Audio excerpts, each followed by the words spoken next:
Why so? What is IFS, by the way? Indian Foreign Service is, we are the diplomats who represent India abroad. And what do you do when you're at abroad? Outside India at XYZ country as an ambassador or as a consulate, or if it's a top position consul in general. So what do you do? So the representation is done within India and outside India. So within India is the Ministry of External Affairs, and outside India it is done through our ambassadors and embassies outside. It's must. One should. Yes, one must. So it's a prerequisite. So it's a prerequisite. Viewers, good morning. Till now, we have met a lot of bureaucrats, including IS officers, IPS officers, and also some of the renowned politicians of Pune and around. But today we are going to meet somebody who is a big-time bureaucrat, but he is not IPS or IS. He is IFS, Indian Foreign Service professional.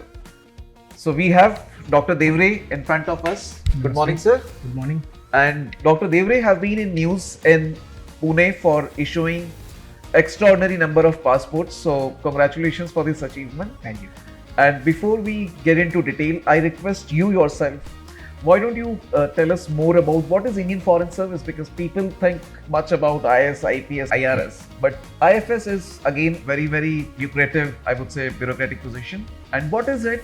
And what did you do before getting into IFS? In terms of your qualification and in terms of your own last 7-8 years, did you do some posting outside India or it was always been India? And then we'll talk about your position at Passport Office Pune. Please. Thank you, Mr. Tikam. So I come from the northern part of Maharashtra called Jalgaon district. So before joining the civil services, I graduated in MBBS and I appeared. So you're a doctor? Yes, I'm a medical doctor. And after that, I appeared for the UPSC exam and got selected into 2013. So from 2013, I selected IFS was one of my top preferences. Why so? What is IFS, by the way? Indian Foreign Service is, we are the diplomats who represent India abroad.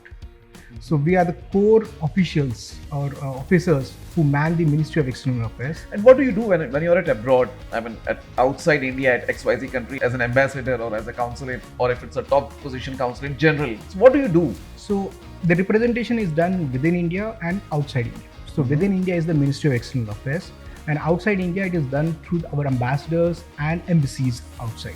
So in an embassy at the capital of each country, India has an embassy, a representative office, and the head of that office is called an ambassador. Nice. So below that, there are different ranks of Indian Foreign Service officers, and we, the officers, will gradually go up in the hierarchy and become the ambassadors of different countries. So that entails not only the diplomatic relations of various types. For example, the political relations, commercial relations, then you have cultural relations, and main also the service that is being given through these embassies and consulates, which are would we call them as branch offices. So where were you as a diplomat outside India?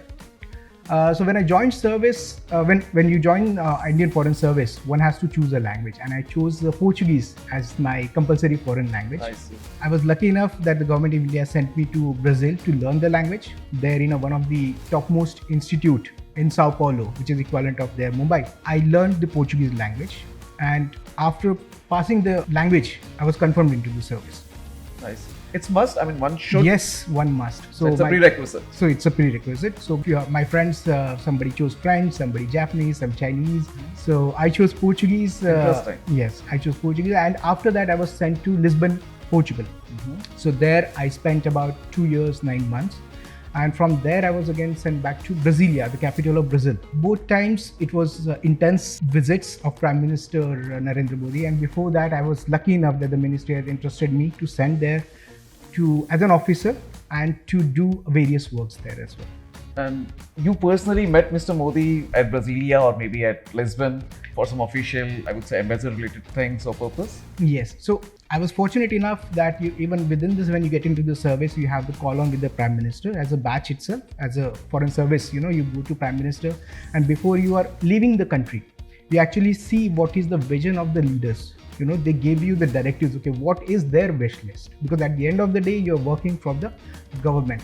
So how best I can represent so that they communicate to us what their expectation is from us, and then we go about it. And also Prime Minister's visit have happened to the various countries, and I'm lucky enough to be part of those delegations in Seychelles and other countries as well. He has visited Spain, he has visited Portugal, he has visited Brazil.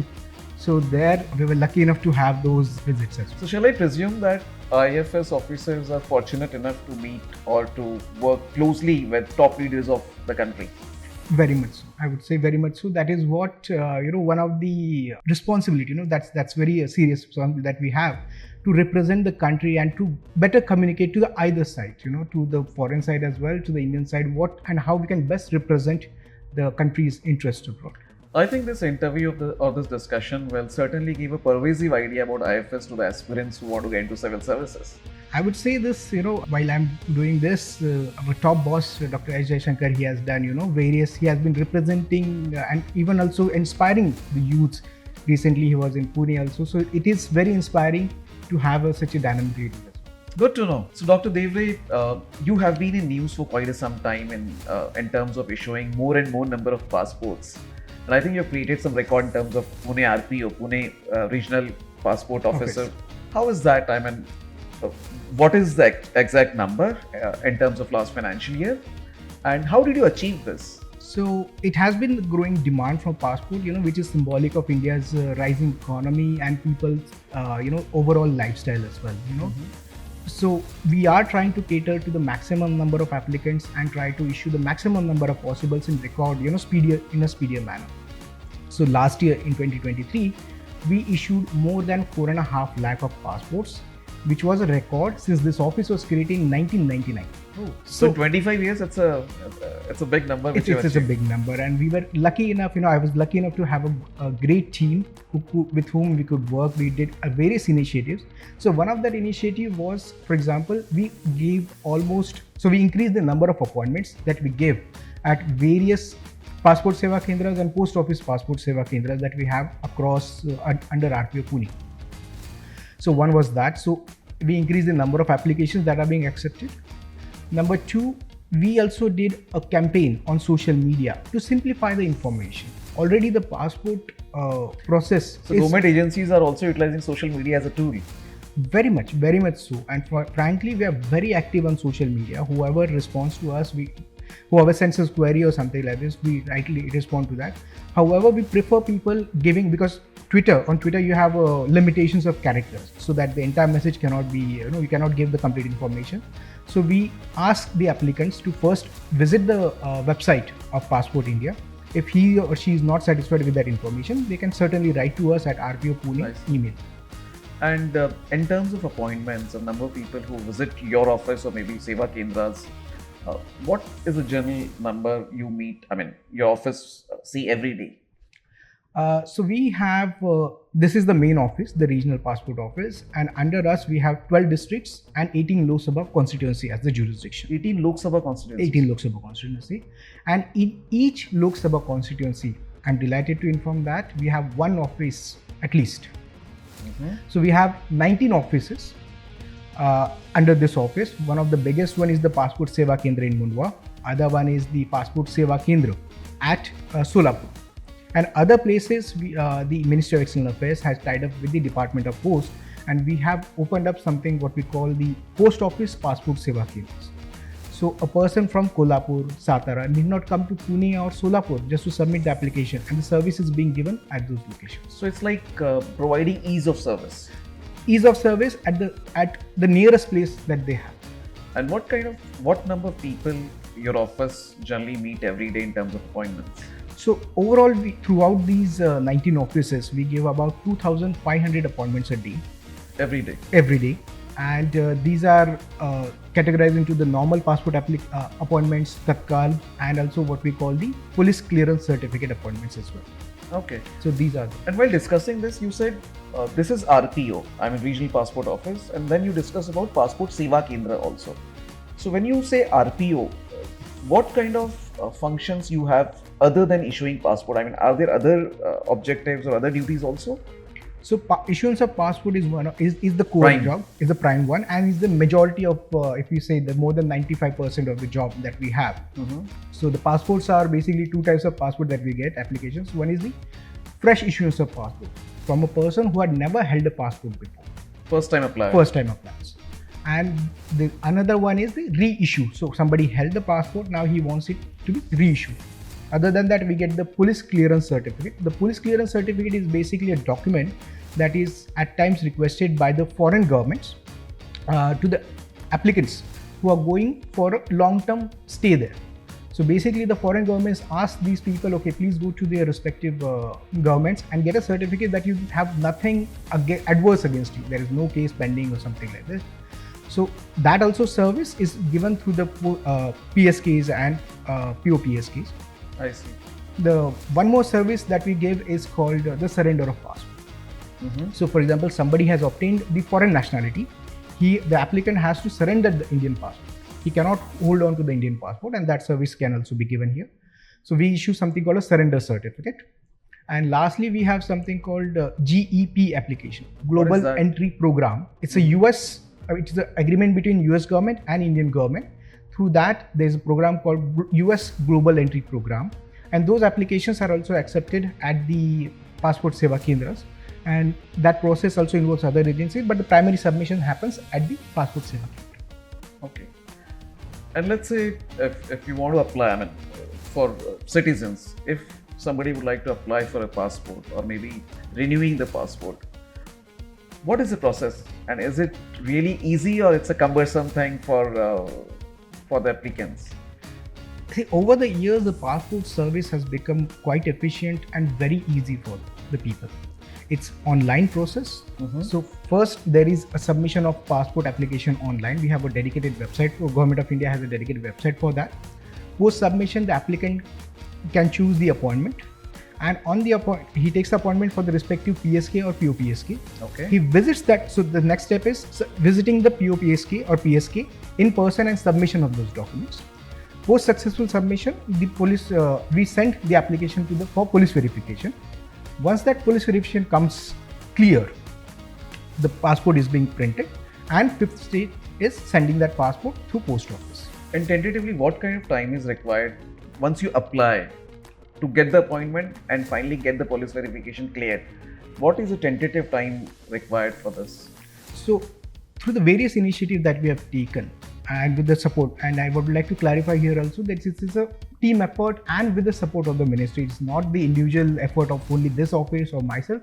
It is always a team effort. I'm glad a government officer is talking more about teamwork. And no, it's always there. I mean, while I may have taken certain initiatives, monitoring a bit more or something like this, but again, unless and until it's a team and the support from the Ministry of External Affairs at the, my boss is sitting in the Delhi. Unless until I get the supports, this would not have been possible. It's simply, I mean, we have to acknowledge, I'm what we call a small part in the giant machinery. Okay. So let's say if I apply today, how soon I should get the appointment Pune RPO? So Tatkal appointments are readily available, and also at the same time, normal appointments are also available within a week or two. Okay, so 7 to 14 days kind of. Yes, so it's easily available. And before applying, I always tell applicants to go always for the normal application. Do not apply unless you really have to go for Tatkal. And what is the reason for this? So Tatkal basically is meant for those applicants who really need passport on an immediate basis. There is some emergency. There is some kind of emergency. But we do not ask for the emergency certificate, some kind of emergency that used to have, before 2016, that process was abolished. And now we trust the applicants that they are genuinely who are in need. We trust, that is the new way of looking at it. You trust the customer, trust the applicants that they are the best, decider of that, okay, this is my genuine emergency. However, at the same time, Tatkal requires more fees. It requires more documents, and certain categories of applicants are completely ineligible for it. Okay. So what happens? But however, under normal, you require lesser fees, basic fees only, lesser number of documents than Tatkal, and passport is issued after the police verification. So even under the normal scheme, you were asking me how much days does it take. So even under the normal scheme, we are issuing the passport at a speedier manner. And applicants get to know where exactly is the application in current time, whether it has been processed by the passport office or whether it is cleared by the police? I mean, as a candidate, as an applicant, is it possible to know this? Yes, so there are two ways of knowing it. One is through the website, and Okay. other is also applicants can subscribe to an SMS service. Okay. So just a nominal fees of 50 rupees. If they pay at the Passport Seva Kendra, they can also, while they without that, they also get the basic few SMSs. But throughout the entire process, if you want to know at each and every step, then there is some additional nominal fees So that you they embrace technology there also. there as well. So on the website, there is a feature called track application status. So through that, anyone can track the application status, what exactly is happening, if it has gone to the police verification, where it is, that has the police has given the clearance, if the passport is being printed, has the passport being dispatched, what is the tracking number. All these details are easily available. Wonderful. So Dr. Deore, hypothetically, let's say I'm applying for a passport. What all documents I should submit in so that my application is complete and I should not be worried to get my passport in time? So passport is, again, as I said, the passport process is very simple.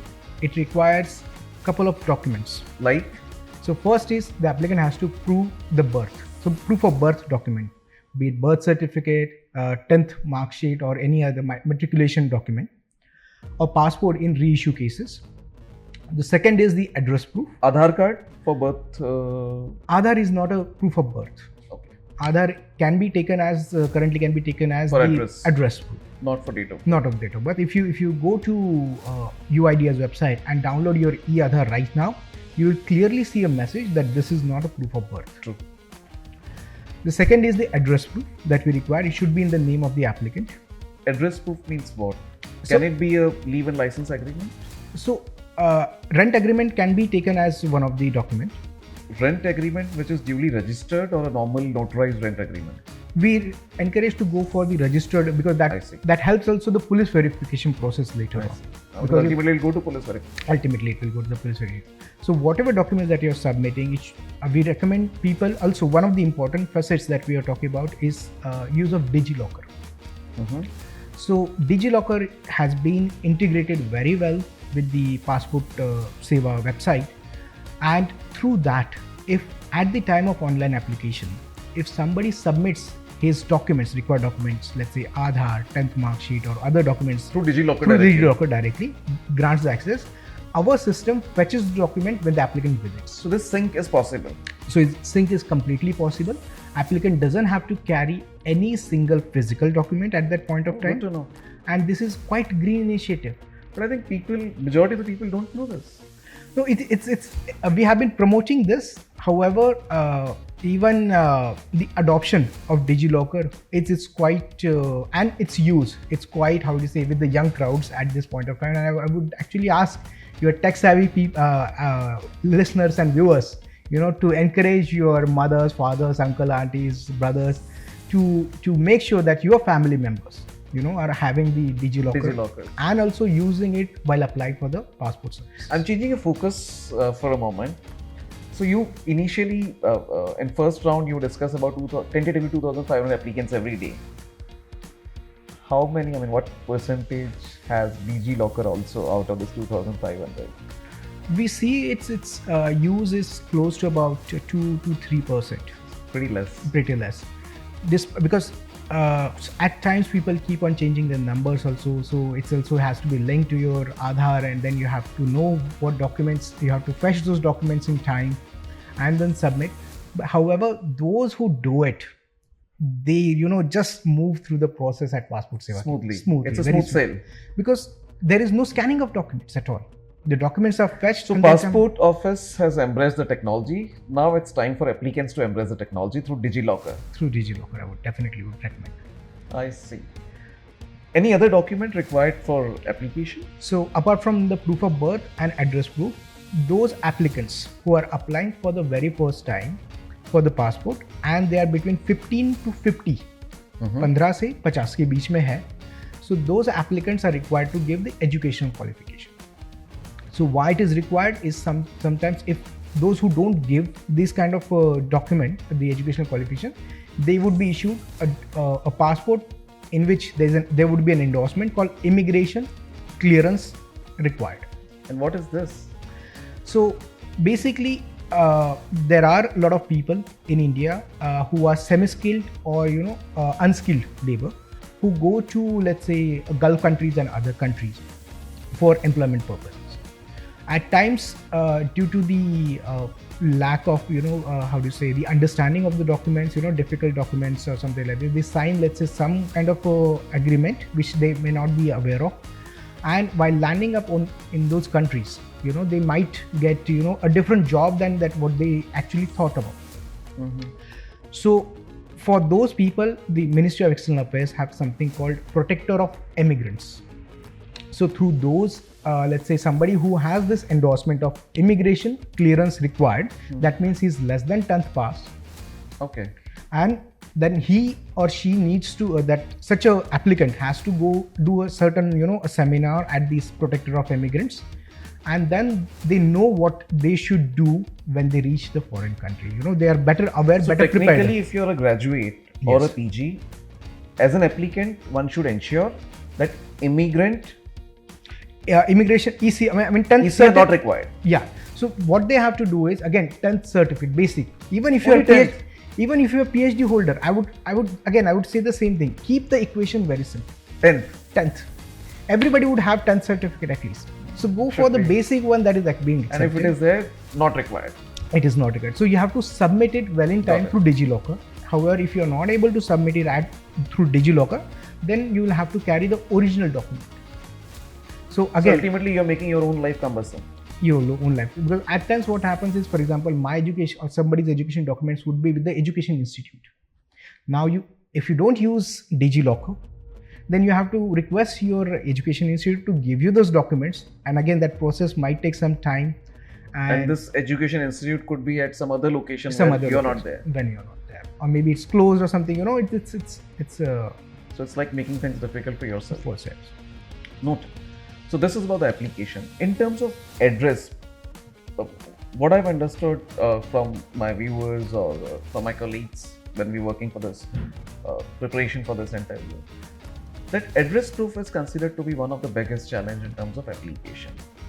And the reason for this is, majority of the times when people go for a job that is at the city which is outside their native, and the location where they stay, it can be a friend's place, mama ji ka ghar, and something like this. So it's very difficult to prove your address proof in terms of application, the documents which needs to be submitted for application. How do you deal with address proof aspect of passport application? So the important part about address while you're submitting the application online, it should be your present address. Communication address. Present address where you're living right now. Present address, for example, a person, let's say from Solapur, has come to Pune, or a person, let's say from Mumbai, has come to Pune, let's say for his job. So he or she applying under RPO Pune should give the address of Pune. So it should be present address, complete address, including your house number, your flat number and everything, because the passport will be delivered at that address. And you have to be present in physical when this passport will come? So we have written on the passport envelopes that the envelope should be given only to the applicant himself. And let's say I'm an applicant and I'm at my job, and postman comes at 3 o'clock, but at 3 o'clock I'm working at my office. So normally they also say, you get a message also. You get a message also that, okay, see, you can track the delivery also, and also at the same time you can also see the tracking number where exactly it has gone. So you have to be flexible and you have to ensure that you are available to get the passport. This is sensitive document. Sensitive, because it's a very sensitive document. While we are giving the passports, making the process easier, but the document itself is very, very important. It's the only document using which you can go abroad. And due to that fact, the passport process, and also the verification that has done, everybody has invested so much of energy. So we have to ensure that it goes into the hand of the applicant himself or herself. If it's given to, let's say, if it lands up in somebody else's hands, we are not sure whether the person gets the passport or not. True. So it's very important that the applicant should be present. Noted, sir. So Dr. Deore, apart from this, when it comes to application, I mean, this is the third aspect which I'm referring now. many time, basis our culture, uh, we try to add respect in names. For example, if I write name of my father, I may add G while writing the name. So Fala Fala G. People may say Rao. In North India, they may say Sahab. In Maharashtra, it can be Sahib. Does it affect the overall application process? What we recommend is the name that you have, the complete name of the applicant should be same in each and every document. Okay. Because it helps to understand, because at the end of the day, it's an identity document. So, and we, there has In to Gujarat, be... they write Bhai, Bain. So even if you write Bhai or Ban or Rao is there, for example, in somebody's name Or G. G, it has to be consistent in all the documents that he has. So you are dispassionate. If it is there in all the Yes. documents, you're okay. You're okay. Especially, I would also recommend this to the female applicants. Normally in Maharashtra, there is a culture that after getting married, the females change the surname. However, especially we have this issue in terms of the minors, because minors, they require, obviously they will have the birth certificate. In the birth certificate, let's imagine somebody's mother's name is written as Smita Patil, and however the mother her previous name was Smita Jadhav, and she doesn't have any document of Smita Patil. So No marriage certificate, nothing. So no, the identity document is required, because we have to ensure that the Smita Patil is the person that Smita Patil. is Smita Patil. So that is where it's very important for females to have their So name, whatever you put in your application, it should be substantiated with the document. supporting document. Exactly. Supporting document. Supporting If document. that is there, the application, it's a smooth sail. It's a smooth set. Noted. Tell us something about your Tatkal scheme. So Tatkal scheme is meant so for those applicants who genuinely need it. And again, as I said, it requires additional 2,000 rupees that applicant has to pay over and above the passport fees. So it's a costly affair. It's a costly affair. And it requires more document. For example, it requires 3 identity documents. 3. 3 identity documents. And again, So you're not happy with one document. You need additional. more scrutiny, because we are giving this. I will come back to the process itself, because in Tatkal, the passport is issued first and the police verification happens later. Later. So for that, additional scrutiny needs to be done before the passport is issued. So 3 documents are required. In terms of minors, the 2 documents will be required. 1 address proof, again as required even in the normal. Then again, education document if it's required, depending upon the type of the application. Okay. And you referred about police verification. Tatkal, it is afterwards. What is police verification? I mean, for our viewers, do you think police comes to the home of the applicant, or applicant would need to go to police station, or how is it? So we work with 2 partners. Basically, passport office works with police authorities and the postal authorities. So for police verification is done by the local police, and Okay. afterwards the police verification report is sent to the concerned CP and SP office. Okay. So let's imagine you have visited the Passport Seva Kendra today. Immediately we send the application on the same day via our internal system online. Again, everything online. Okay. To the local So there police. is a separate system for this. There's no email or something. No, there's no separate email for that. Okay. So this goes through the internal system that we have to the police, and then the local police gets the notification. Okay, so and so has submitted the document. From there, once they do the police verification, local police, if they send it to CP or concerned SP office. But as an applicant, how would I know my application has gone for a police verification? Again, you get an email on the same day that your police verification gone, because it is based on the PIN code or address that you have put. That is why it is very important. And will I get a call from police, or I need to connect with the local police station? What I would normally recommend is the applicants to reach out to the police, so that make their life also easier rather than and yours also. Got it. So from there it goes to the CP and SP office. They do the additional scrutiny, and from there they send it to us, to the regional passport office. So the important point to emphasize here is mere completion of the initial police verification at the local police station does not mean completion of the police. There's only half part of it. It's only half part of it. So normally there is people are under the assumption, okay, that I have completed, I went there, I did it. Why my passport has not come? Why you're only showing your website is showing that the request has been only sent there? Because when the local police will send it to the concerned CP and SP office, when that internal process is done, we will review that whether it is clear or not clear, So it should be up to your satisfaction.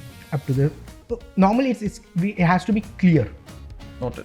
It has to be clear. If for some reason if it's adverse, then Certainly you're not going to issue the passport. so we will ask the applicant. We look at the reason why the application have come adverse.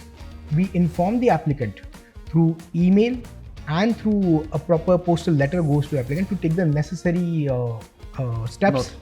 and then we redo the police verification. Note. Okay, Dr. Deore. Now let's talk about the passport application of minors. I've understood, especially in the cases where parents are separated, it becomes quite difficult. The whole process becomes very cumbersome for the kid. So, can you delve into a process of minors and what specific precautions one should take care?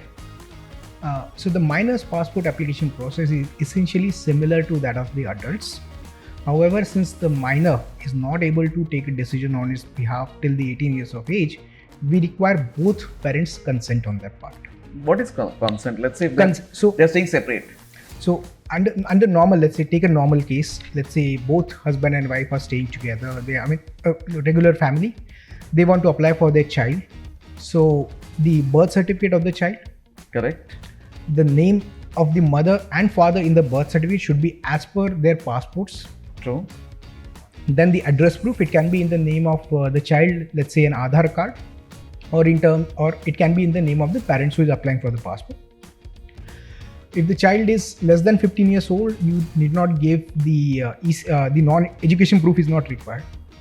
But if it's for more than 15 years and the parents are applying for the child's passport of more than 10 years validity, then the education certificate would be required. Like 10th passing certificate. This 10th pass, because the child of 15 years old can only give 10th pass certificate. Other than that, he cannot give anything. So apart from that, so these are the basic documents. Then since the child cannot initiate the passport process on his own because he is a minor, the parents consent in the form of Annexure D. So it's a simple form in which they write their names. They say, okay, we are applying for the passport. They give their passport details of their own passport details. And again, as I said, the documents, the name of the mother and father should be as per the child's birth certificate. What if let's say, the parents have filed a divorce case and they are not cooperating to each other? So for those special cases, we have something what we call them Annexure C cases. So there is a different annexure which is called Annexure C, and depending upon the reasons, so there are 5-6 reasons of which the applying parent selects for it. Then there is an additional scrutiny that we do it, and depending upon even in that the condition, because if for example there is a divorce case that has already happened and let's say the father has the visitation right, in that case the consent of that father would also be essential in that case.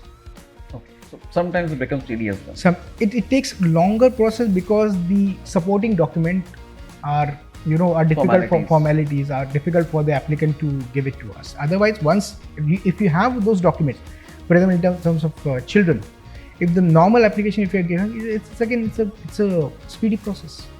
I see. Let's get into a different scenario now for a moment. In movies, we have seen tourists when they go to Europe or maybe Thailand or at Vietnam, and some pickpocketer or let's say some thief steal your passport or maybe your purse which has a passport also. Then the life becomes difficult for the tourist. So in all such cases, what are the formalities one should, my viewers should know, and what kind of actions are expected one should initiate as a person who has lost his or her passport? First of all, I would always say as a doctor, prevention is better than cure. So always Certainly. be mindful of where you're going and ensure that you have your passports in a safe place at the hotel or somewhere else. Before traveling, please have it scanned properly, upload it in your Google Drive or OneDrive, so that you have the ready copies available in case you require in future. However, let's say unfortunately somebody has lost his passport, or the passport got damaged, let's say due to some This is issue. also possible. This is also possible. Let's say suddenly trains and then the passport is damaged. So the applicant can reach out to the Indian embassy, nearest Indian embassy or the consulate. There, the officers there will confirm the identity and the citizenship, that he's an Indian citizen. And once they are satisfied with that process, they will issue something called an emergency certificate. Emergency certificate. Emergency It looks like a passport? It looks like a passport, but this is not a passport. Okay. It is a travel document. It is a one-way travel document issued to the Indian citizens to whom the passports cannot be issued, in such a hurry, let's say. And this will only allow the holder to travel from that said destination abroad to come back to India. They cannot travel to a third country. I see. And once the person is back to India, the person would need to apply for the passport once again. So once the person has come back here, he or she should apply under the normal scheme with lost passport category. And some police verification certificate or some FIR would be required for that? So FIR, if you have, you can attach it. But however, in these cases, if you have these the emergency certificate, that means the formalities of the FIR and already those were done at the respective Indian embassy abroad or for the consulate abroad. So after police verification, the applicant will be issued a new passport subject to the clear police verification. Wonderful. So viewers, this was Dr. Deore, and Dr. Deore has given us complete details about passport application process, some nitty-gritties with reference to in case if passport is stolen or other formalities related to passport. He has also delved into IFS service. So thank you so much, sir, for your valuable time with us. And certainly this interview, this talk will help Punekar News, Mumbaikar News viewers to know more about the overall passport process and to know more about IFS service. Thank you so much for your valuable time once again. Thank you. Thank you.